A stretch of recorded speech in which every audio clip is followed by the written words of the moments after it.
Welcome. Welcome. Howdy. Well, now, ain't that handy? That, Paul? Way the road takes a bend in here, runs right by the front door. No, Mr. Clampett, this is your driveway. It goes with the house. Is this thing a Oh, house? yes, indeed. It was built by John Barrymore, one of our finest actors. Pretty fair stonemason, too. Hey, Jed! This here is dandy soil. Fine, Granny. We'll commence plowing tomorrow. But this is Beverly Hills. Dirt is dirt. Yes, I know, but why don't we look around inside, eh?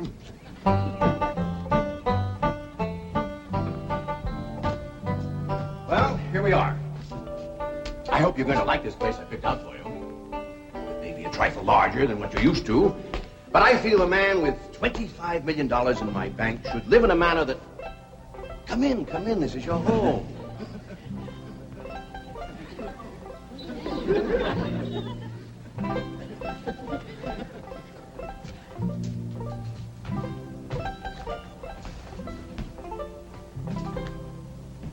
As I say, it may be a bit more than you're used to, but I'm sure you'll be comfortable. Now, my secretary will be over right away to help you with the hiring of servants or whatever problems you may have. She's a very efficient girl, Miss Hathaway. Jed? Jed? Jed? You and Jethro fetching my stove so I can get some victuals to cooking? Oh, you have a beautiful stove. Thank you. Fetch it in, Jed. You scare up some wood, Ellie. No, I mean you have a stove already installed in the kitchen. Where's that? I'll show you. Excuse us. Ellie, you go with Granny. She'll still need you to fetch some wood. Sure, Paul. Uncle Jed, guess what? There's a whole nother house up here. Jethro, come down from there. Like as not that belongs to somebody else. Darn.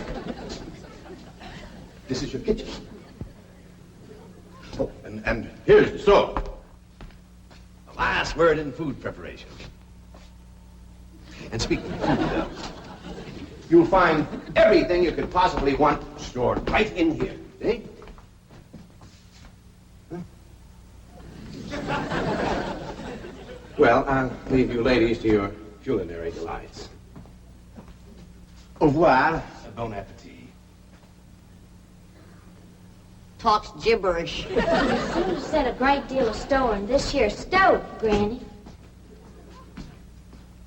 Well, we'll see.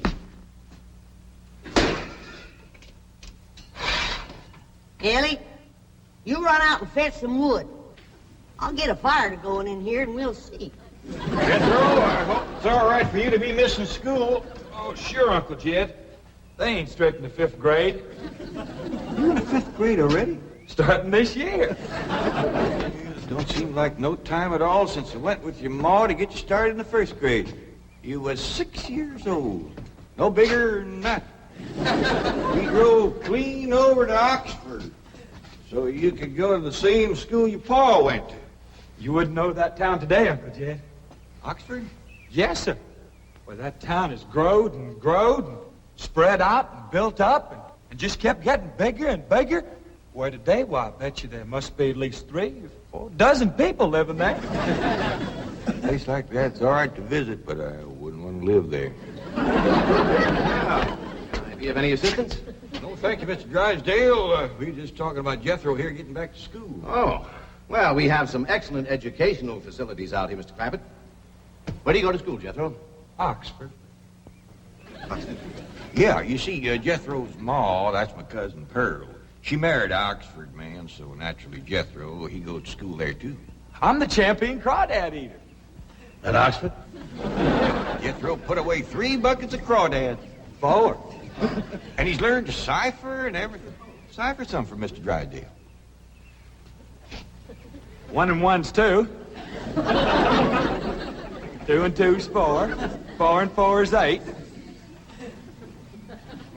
I have to take off my shoes to get any further than that. Never mind. I'm sure we're thinking of 2 different Oxfords. You see, there's one that's very, very famous and very old. That's where Jethro goes to school. Been there since pioneer days.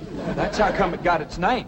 It's where the oxen used to ford the river. So folks took to calling it Oxen Ford, and later on got shortened to Oxford. Well, I'll be running. Oh, by the way, here are your keys. My secretary should be over very soon. Well, thank you very much, Mr. Drysdale, for everything you've been doing for us. Oh, it's my pleasure, Mr. Clampett. You see, I'm not only your banker, I'm your next-door neighbor. Well, say, how ain't that nice? Well, now, why don't you bring your missus over tonight for supper, and I'll have Granny womp up a mess of grits and hog jowl. Well, you see, right now my wife is in Boston. Well, that's too bad. When'll she be back? Not too soon, fortunately. I'll see you later. Well, thank you, Mr. Drysdale. Long. Uncle Jed, you reckon one of these days I can have me a little bitty old taste of Granny's moonshine? Now, Jethro, you know the family rule about Granny's moonshine? You get your first taste on your wedding day and not before. Well, Uncle Jed, that might be an awful long time. I ain't even got me no sweetheart. How come? Why, back home, every time I get me a girl, one of them there big fellas would take her right away from me. Maybe out here in Beverly Hills. Paul, could I please have the axe? I gotta split some wood for Granny. Bet you, Jethro. Ain't this place got a wood pile? Not that I can find. But I found a whole row of black old dead tree trunks, pretty near as high as this height. Is it kind of big for you to tackle? Well, shucks, no, Paul. They're only this big around, and all trimmed and topped and strung together with a black rope, so as no matter which one you cut, the others keep it from falling. Somebody had a right smart idea there. Just the same, I think I'd rather have Jethro do the cutting. Oh, Paul, let me. Cutting trees and chopping logs ain't no work for a girl. I'm just as strong as Jethro. You ain't neither. I am so. You ain't neither. I am so, too. You want to wrestle? Darn too. Now, here. That ain't no fair fight. Somebody's gonna get hurt. Now, yeah, you see? You're getting too rough. Jethro. A person can get crippled from a hold like that. Get up from there. I can't, Uncle Jed. You turn him loose and get up from there before I take the strap to the boot. Now, here, you get out there and chop down one of them tree trunks and saw Granny some nice logs. Yes, sir, Uncle Jed. Could have whooped you if you hadn't tripped me. Heavy? Come back here and sit down. I want to talk to you. Whoop them fair and square, and I'll do it again. You won't. That's what I want to talk to you about. Ellie Mae, you're getting too big to wrestle with boys. I ain't as big as Jethro. Big that way, I mean, growed up. You're a young lady now.